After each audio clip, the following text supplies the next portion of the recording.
Hospital का माहौल गहरा और तनावपूर्ण था। अनु वहां आई, जलंधर के साथ।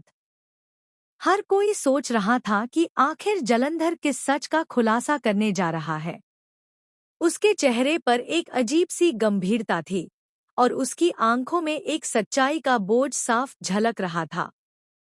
उसने सबके सामने बात रखने की ठानी थी। झेंडे और आर्यवर्धन दोनों यही सोच रहे थे कि जलंधर अब कुछ ऐसा कह देगा जिससे उनके सारे राज खुल जाएंगे।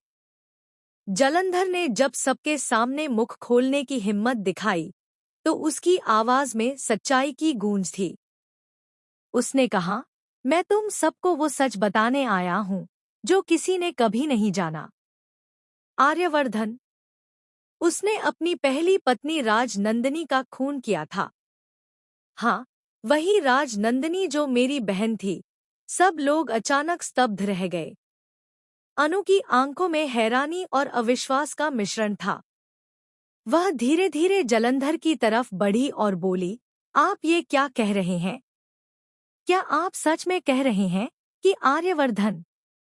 जलंधर ने गंभीरता से सिर हिलाया। हाँ, अनु, यही सच है। यही वजह थी कि मुझे तुम्हें सब कुछ बताना पड़ा। यही कारण है कि लोग मुझे मारना चाहते थे। उन्होंने सोचा कि मैं अपनी जुबान खोल दूंगा और सच सबके सामने आ जाएगा।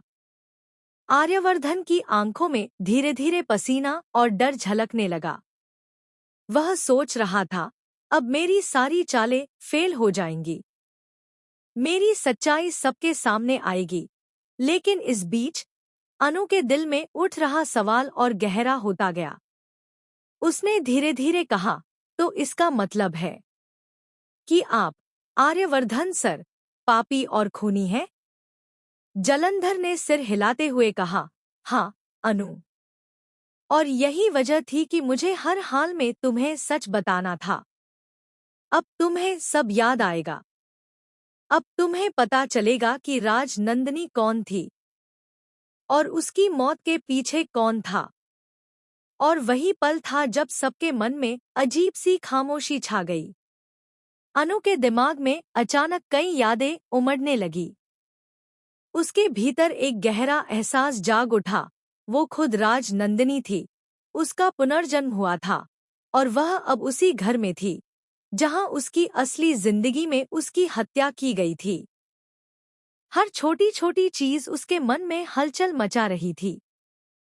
गृह प्रवेश की यादें, आर्यवर्धन के घर में पहली बार कदम रखने का भय, हर क्षण अब स्पष्ट होने लगा। आर्यवर्धन, जो अभी तक अपने अपराध को छुपाने में लगा था, अब समझ गया कि उसकी चालें बेकार हैं।